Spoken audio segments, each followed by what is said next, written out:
Welcome back to the Breakthrough Podcast. My name is Omar Muhammad, helping you improve and progress in business and in life. Over there is the co-host, Leon Robinson the fourth. Hey, bro, what's going on? Hey man, I can't call it another day, bro. Glad to be back with you and our guest today. All right, good deal. Before we get to our special guest, just some quick updates. So, the Breakthrough Podcast is discovering new pathways, brought to you by the Minority Business Development Agency out of Washington, D.C. We have a number of programming involved with, we call it the RIDE program, Returning Citizens Inspired to Develop Entrepreneurial Ventures. So, we have, of course, this podcast. We have entrepreneurship boot camps that we do. We have a continuing education and meetups, so individuals can meet one another and do business with one another as well. We have an opportunity to be in a magazine called the Returning Citizens Magazine. We have an annual conference that's coming up, and I forgot we have a specialized training where a couple of men and women are learning about the rehab trade. So that's who we are in a nutshell, and we can be found at Ride Small Biz, and of course on our website at edacmorgan.com. That's EDAC Morgan.com. All right. With that said, we're going to bring in our special guest, Troy Bradley. What's going on, bro? How are you? You on mute, bro? Mute, bro. I know you driving and all. Drive safely. I'm fine. I'm fine, brother, man. Life to me right now, is I'm good. Okay, good deal. All right, so let's start off with this. We always ask this question, and this show is all about, the stories that we have formerly incarcerated individuals who are entrepreneurs now. We want to hear their entrepreneurial journey. So first of all, how long have you been home? And then when you came home, what were your plans? I've been home since 2009. I served 9 years on 15 years. Prior to that 15-year sentence, I was in and out of juvie hall, group homes, and things like that. I never lasted 6 months on the street since age of 12, all the way up until that sentence. During that time of my sentence, I just, through conversations with my mom and people like that, where they talk about, you're gonna have to start building yourself a social security. You're gonna have to start, you wasting a lot of time. You had to start thinking about old age, and that set in. So I came home with a plan, man. Like I said, now it's been since 2009. I knew I had to get away from, the area I was raised in, the area that I always went back to. Mm-hmm. So I packed up and I drove to Texas.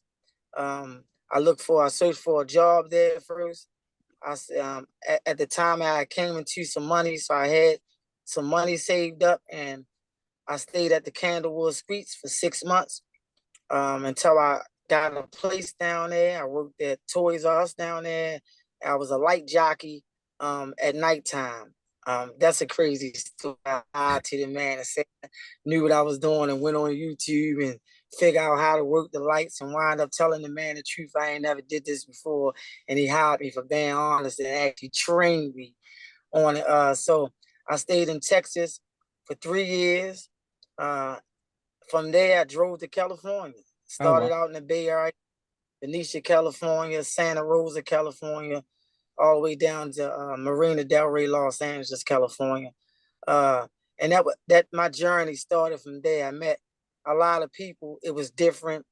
It was a lot of brotherhood. It was different from Baltimore. It was different. It was just different. I saw different than what I grew up with, and that put something in me. Then I had my 2 little girls at the age of 35, and that was it right there. Mm-hmm. My father passed when I was 5. I saw I experienced what it did to my mom was a lady, so she didn't bring another man into the house. So I was about 17. So I watched her struggle. I've never seen another man until I was like literally a grown man. Mm-hmm. And that's why I had the sisters that I had today, those decent girls that I learn from, and they call me every day. But, I watched my mom struggle. So when I had my children, that was it for me. Along my journey, it was already it, but that was the seal. And Mm. that's when my life took another turn. Well, we appreciate you sharing that, bro. Really appreciate it. Yeah, So thank you before for sharing. Testimony is real, bro. Definitely. Absolutely. And before we get into the name of your business and what you do, what led you to your entrepreneurial venture? So, prior to me being arrested, I've never had a job a day in my life. All I knew was drugs, and I'm always ashamed to say that. Robbing and stealing and things like that. I just never lived a decent life.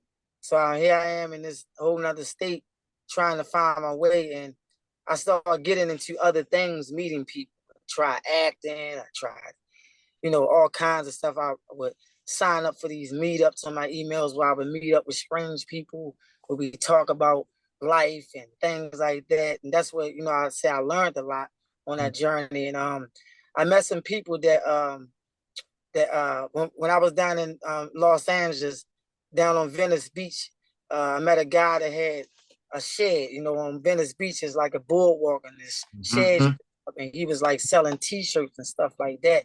We would like go to San Francisco and do shows and sell T-shirts and print out Marcus Garvey sayings, and any culture we would print their culture out and just sell sayings on the shirt. Marcus Garvey, fight for LP, things like that. And I kind of got into it like that, learning how to work the machines, learning how to do the screen printing and things like that, and learning different things from these Californians and Texans and things like that. And when I came back to Baltimore, which was for a free CDL class, that's how I wound up back here and landed this job. But we can get into that story later. But to answer your question, I got into that when I was on that journey.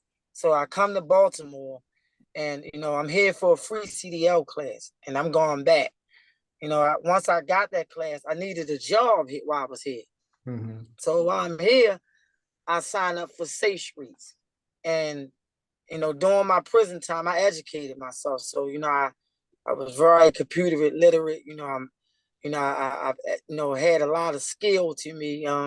Working in libraries, pulling case laws and things like that. So I had a lot of administrative skills that led me in Safe Streets first coming to Violence Interrupted. But they discovered things about me to say he belongs in this position, which is a violence prevention coordinator, where till this day I handle a $400,000 budget, where I get down to dust dollars every year, 60 cent, 20 cent, things like that.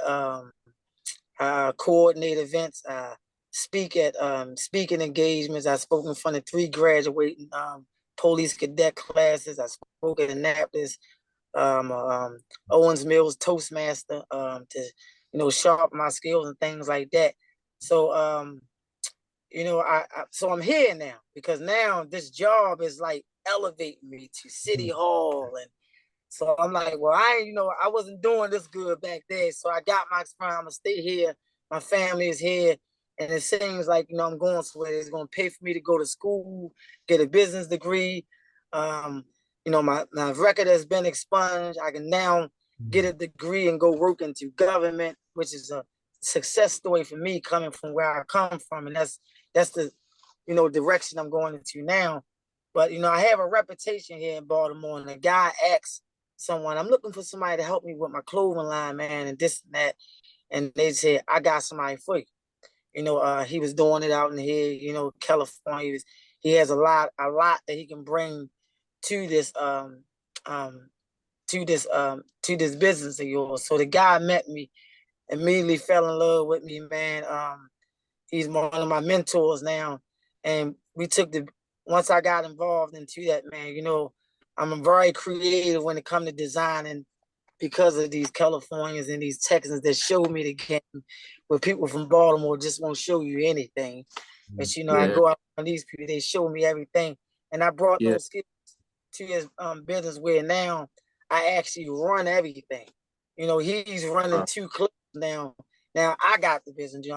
We just made the front of Vital magazine. We just was awarded, because of the clothes.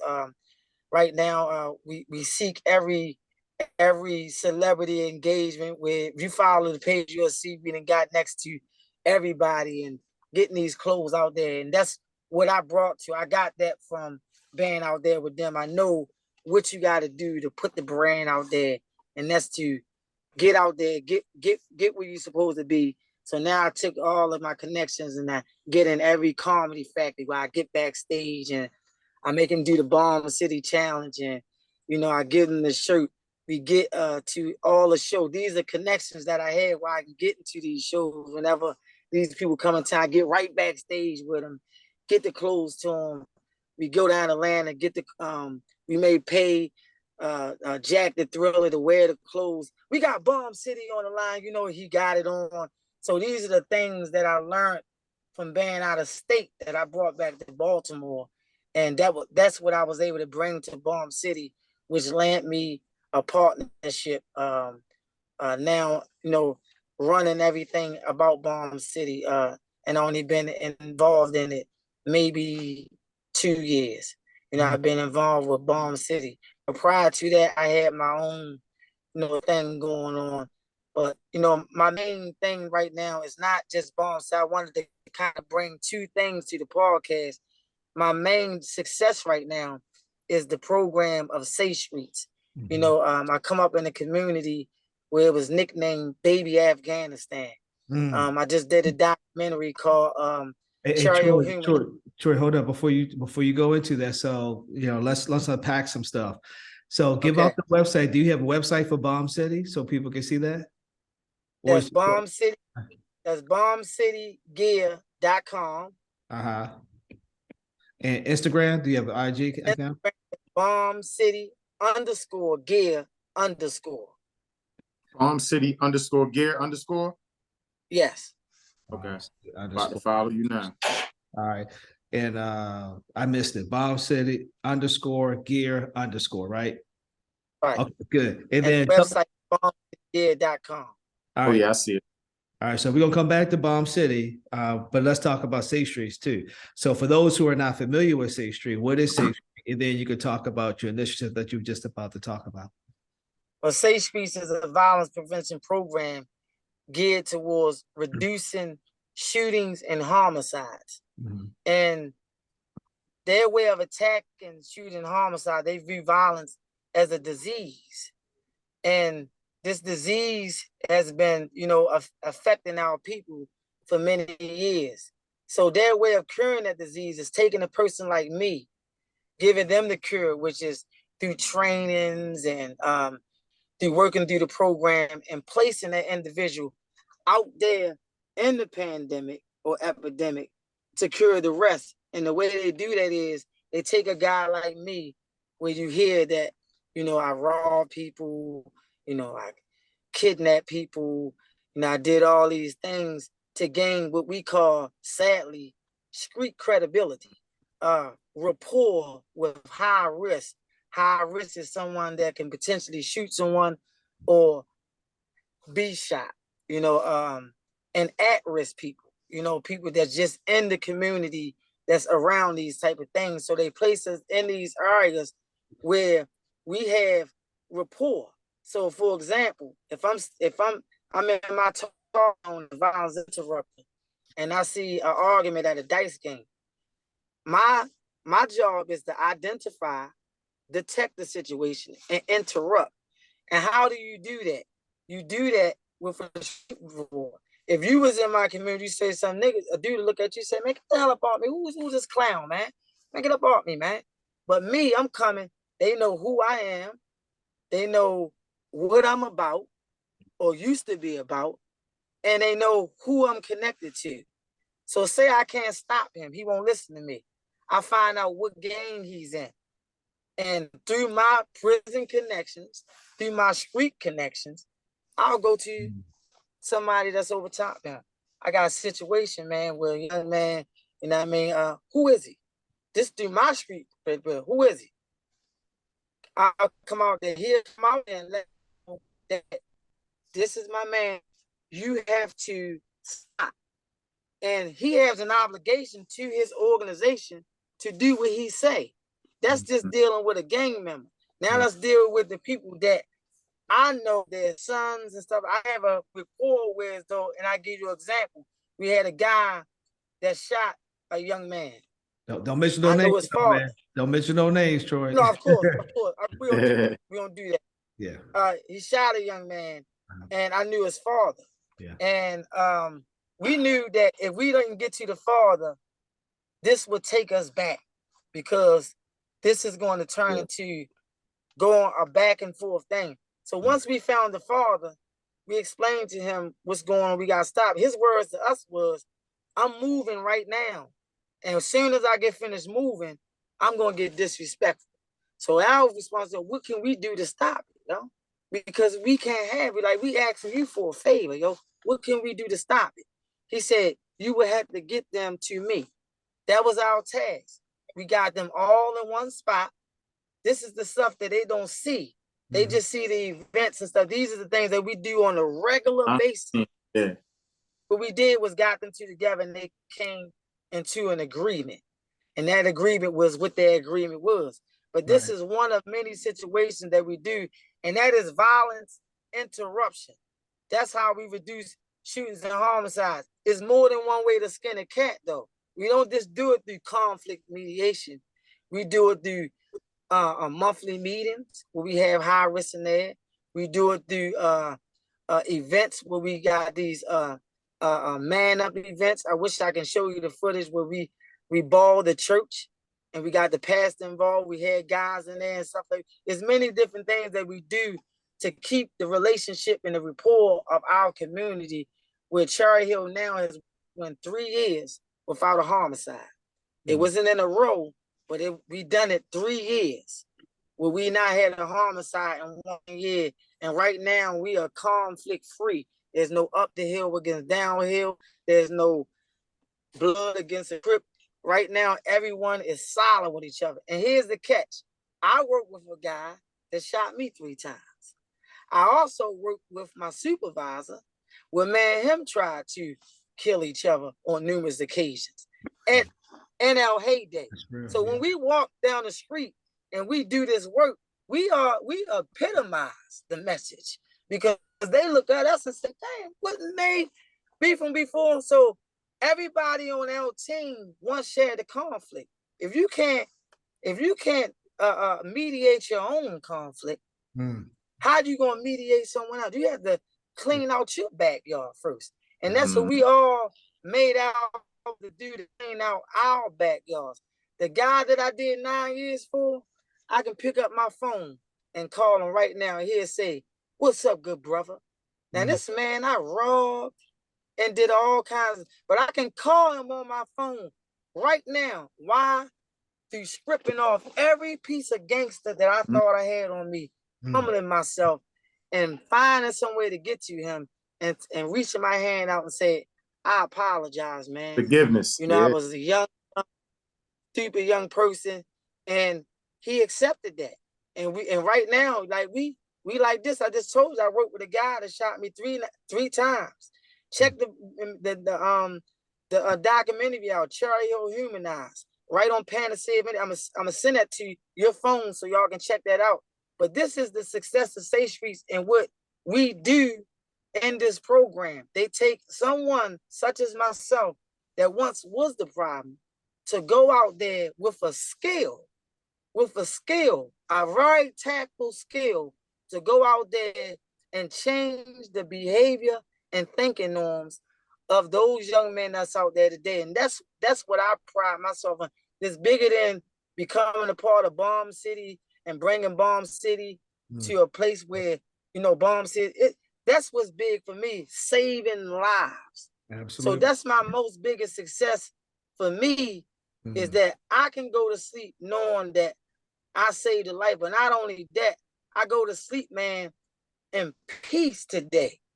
You know, I don't chase the bad, because I know somewhere along the line when you have to shake the hands with the devil when you chase the bad. So my riches is good health, a job, whether it's my own business or working for somebody else, and family. That is all I need. I'm rich. I'm rich. Amen to that, bro. Yes, sir. I'm Absolutely. rich. Absolutely. You know what I mean? And I pride myself on being a man that doesn't go outside his relationship. I live so peaceful, man, that I can come in the house. I'm so proud of myself.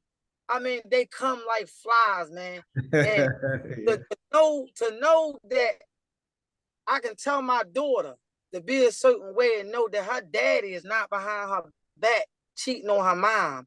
Or I can tell her to not go to street and know that her daddy is not behind her back selling drugs. That's what I'm proud of, man. Forget the business. I'm proud of myself and where I came from and what I used to be. And I'm so proud of myself, man. I'm so proud of myself, man. It We just proud makes of me you feel too, so Troy. good. Definitely proud of you, bro. Much respect, man. All you doing, you serving.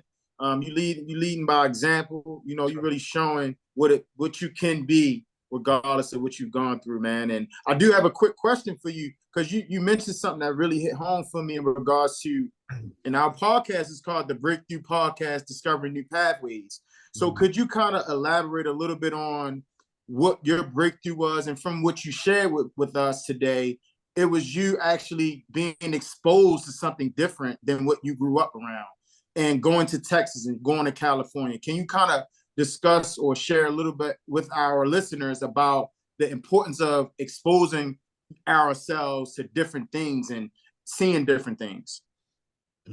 My breakthrough was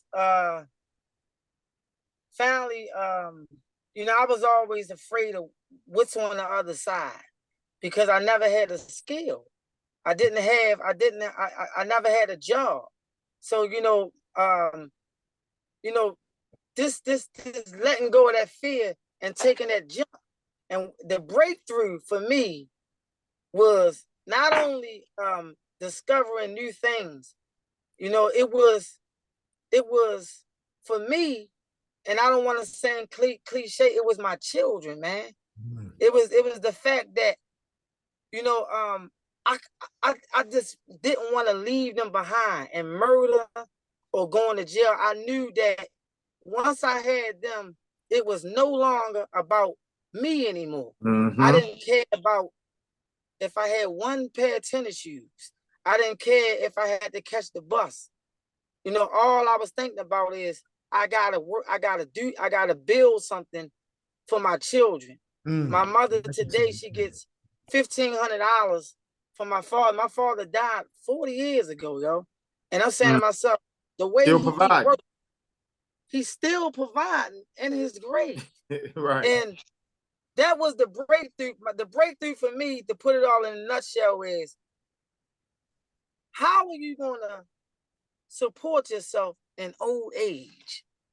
How are you going to support yourself when it's that time?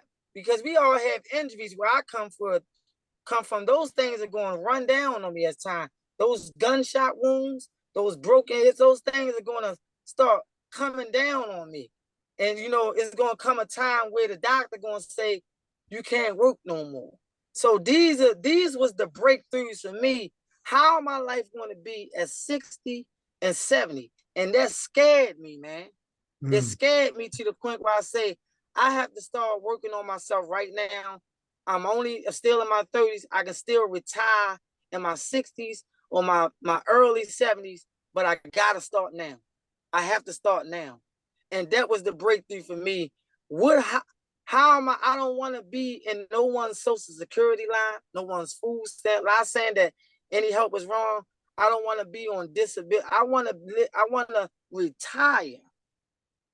I want to, retire and have, if, I tell my people, I say, I want to work for somebody and build a social security for myself, retire.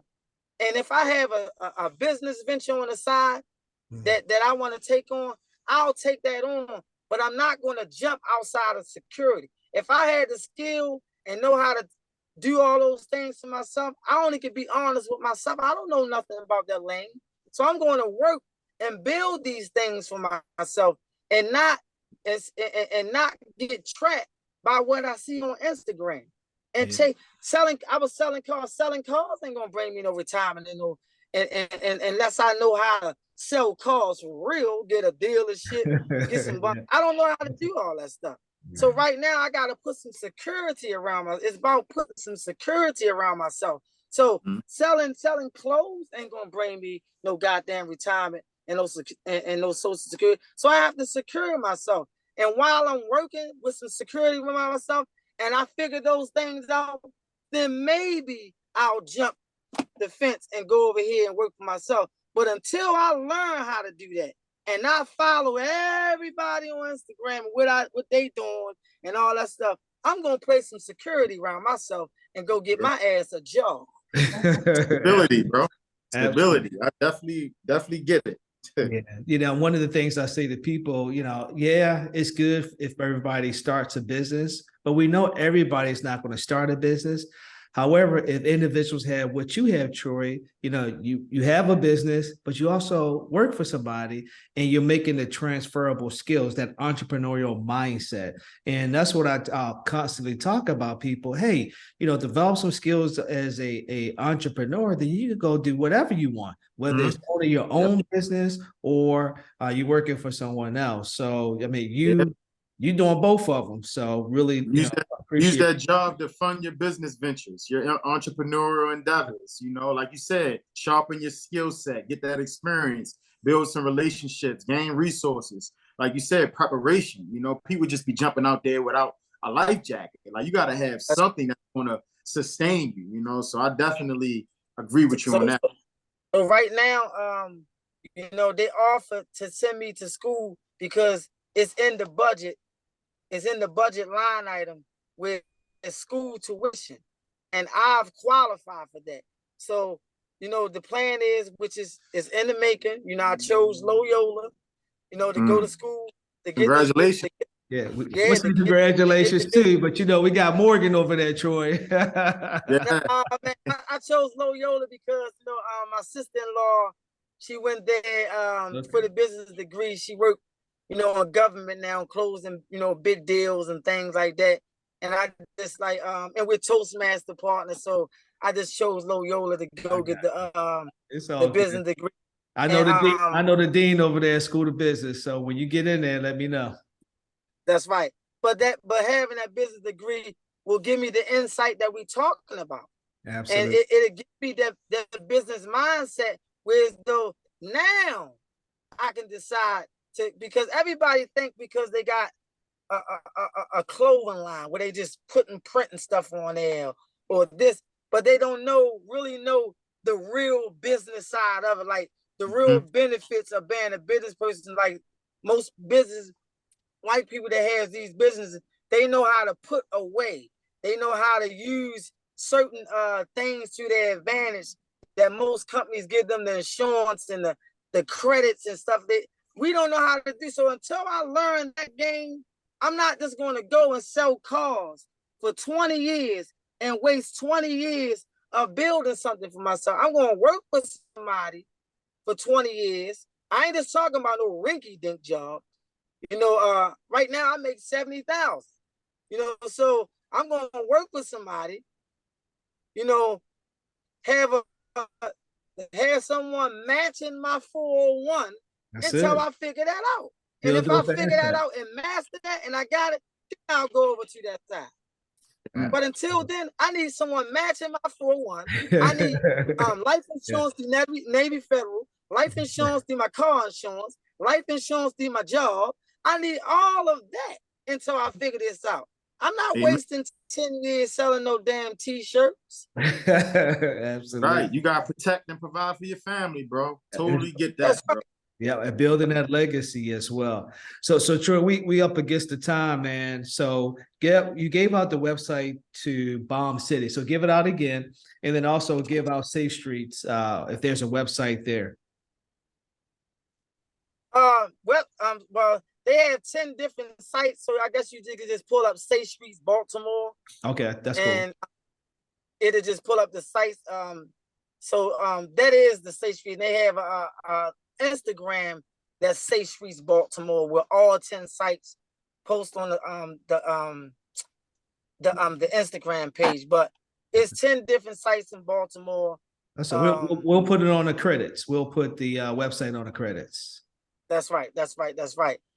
But Bomb City, the acronym is Brilliant Open Minds Become Conscious Individuals to You.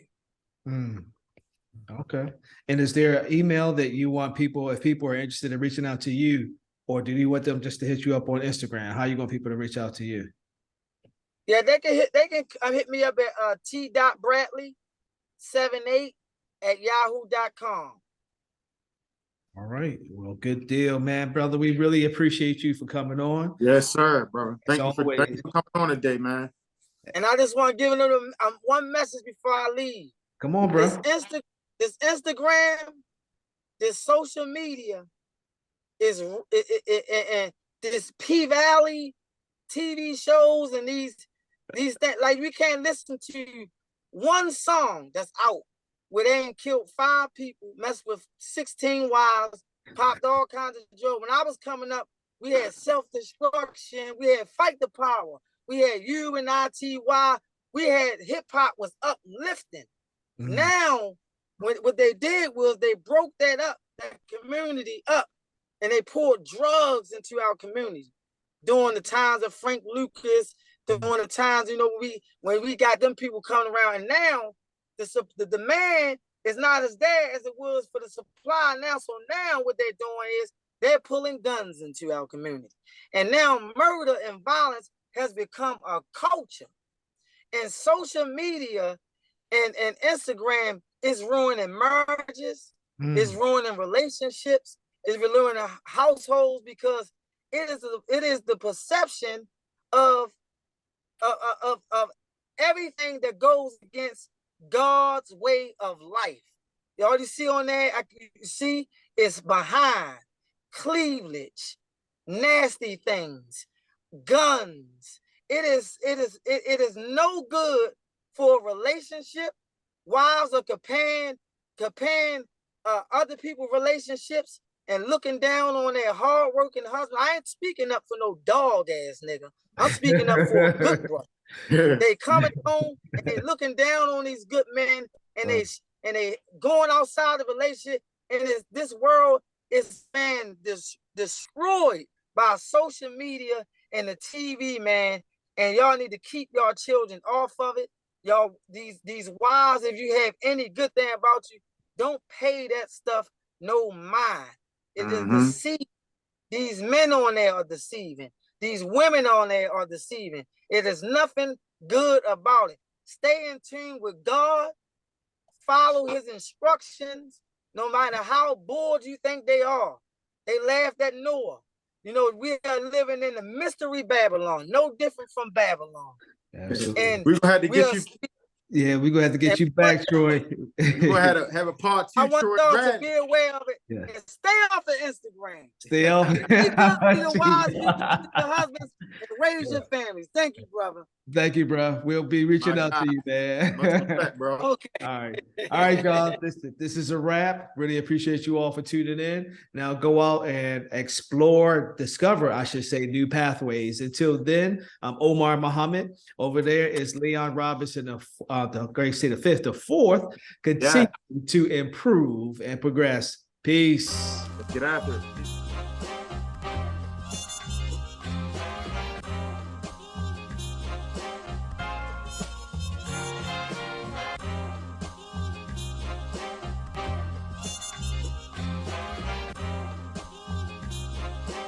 This is Mix La Production.